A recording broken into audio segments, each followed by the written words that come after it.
Welcome back to Healthwise, and if you're just joining us tonight, with me is our special guest, Dr. Baman Daneshvar, and he's a radiation oncologist with our Opelousas General Health Systems and also in Lafayette.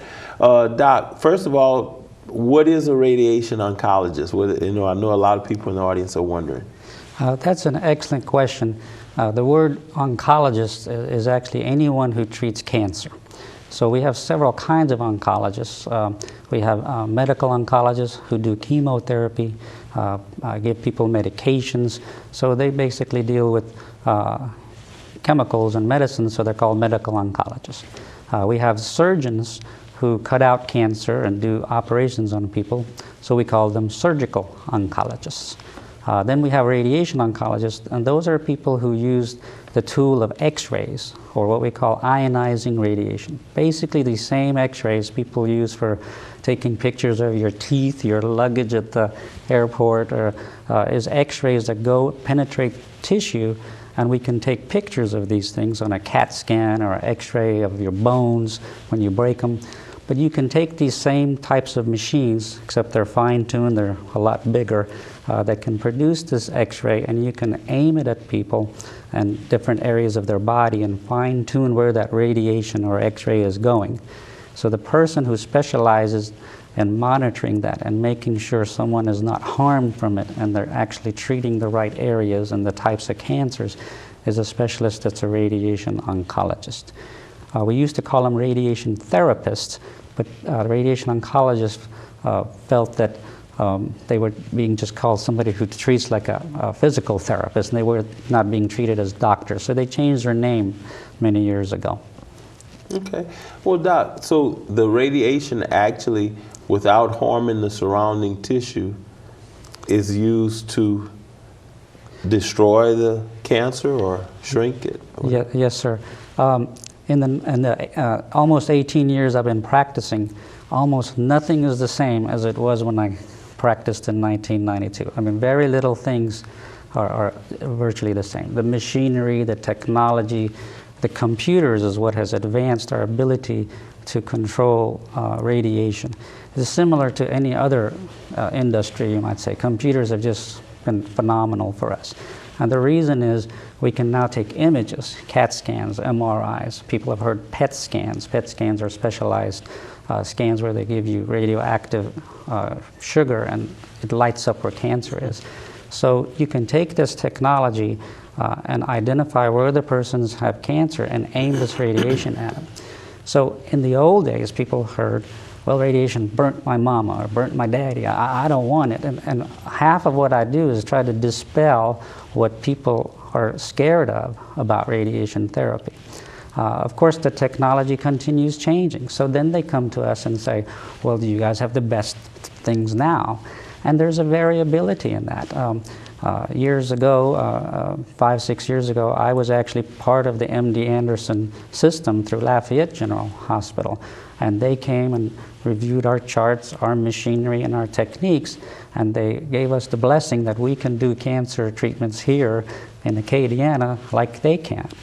They realize there's some things that are so specialized that we have to refer to MD Anderson, but typically that's 98% you don't need to. So they do tend to see a lot more than 2%, however, because people feel I have to go to MD Anderson. Of course, MD Anderson advertises a lot to get them to come as well. Am I kind of getting to where radiation? Sure, that's it.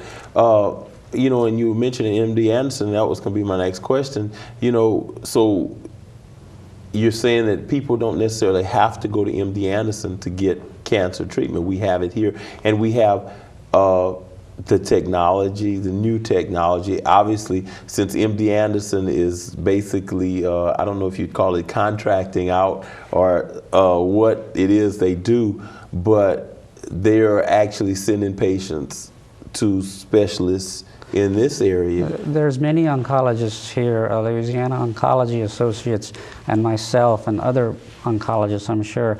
We've all at some point or another interfaced with the cancer doctors at MD Anderson, because those patients go there, get a second opinion.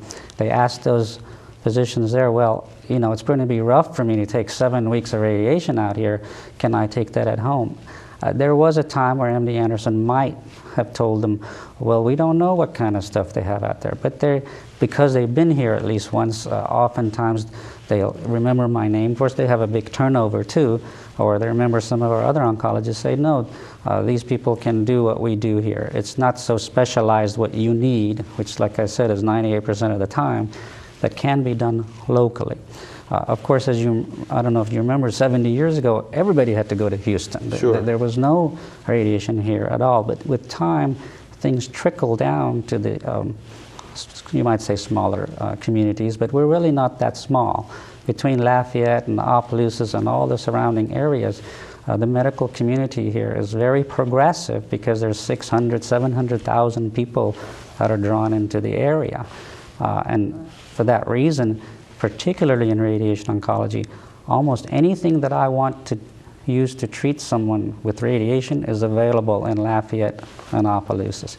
Not exactly in Opelousas, or you know, you see what I'm trying to say? Between the areas, we have what we need. Right, between both areas, you can pretty much, and Lafayette is not such a big drive, you know, it's really close, so it's almost like being at home, so I can understand, you know. I'll throw some names out, because patients might remember seeing these somewhere, or maybe when they went to MD Anderson, they might have heard of CyberKnife or tomotherapy. These are specialized forms of radiation that just pinpoint that cancer with almost Star Wars precision, within 1-2 millimeters. So your earlier question is, well, how do you get this radiation in someone without harming them? Is several ways. One is you do radiation daily for many, many weeks. So what it does is it allows the good tissue to take that radiation it took, but repair itself when the cancer didn't. The other way is, well, you want that good tissue not to be radiated, period. And so you fine-tune it with those imaging, scanning computers that I mentioned, and get that radiation focused right on there where it really doesn't hit much radiation to anything else. However, does every cancer need that? So oftentimes, again, patients come to me like, well, I want that latest CyberKnife machine I saw on the thing. And I remind them, because I know a lot about MD Anderson, I visited them too. They have, for example, 20, 25 machines. Well, they're not all the CyberKnife machine. They have the basic machine, the middle machine, and the super duper machine. They have even something called proton beam radiation, which at this point is very progressive and in the almost experimental realm. But when patients can be treated with the standard machine, and that does a great job, that's what we should be doing. We don't treat everybody on the latest machine, because it's not necessary. It's not necessary, and I'm sure it's an expense too, an added expense that they wouldn't need to spend. This is one reason our healthcare costs need to be watched, is because, you know, if people don't look at, well, let's do things, let's give the cheaper antibiotic when it will work compared to the most expensive antibiotic. And for that example, between Opelousas and Lafayette, when I see patients at Opelousas General, they have an excellent workhorse of a machine that's a great quality machine, but it doesn't have that pinpointing ability. But I can tell you, when I see patients there, 80% of them I can easily and consciously treat there, because that machine is sufficient, but even beyond sufficient, it's perfectly adequate. In fact, these insurance companies now are getting involved in refusing and accepting what we do. As people know, Blue Cross, you can't even order a CT scan anymore without them having the approval. Right. So you can see, if I have, for example, rectal cancer, well, the standard 3-field excellent machine like we use in Opelousas is acceptable. In fact, if you do the other treatment, you have to write a bunch of letters and appeals and try to get them to approve the other one, because it's not absolutely necessary to do that. Gotcha. Okay, Doc, we're going to get back to that after we take this brief message with our sponsors.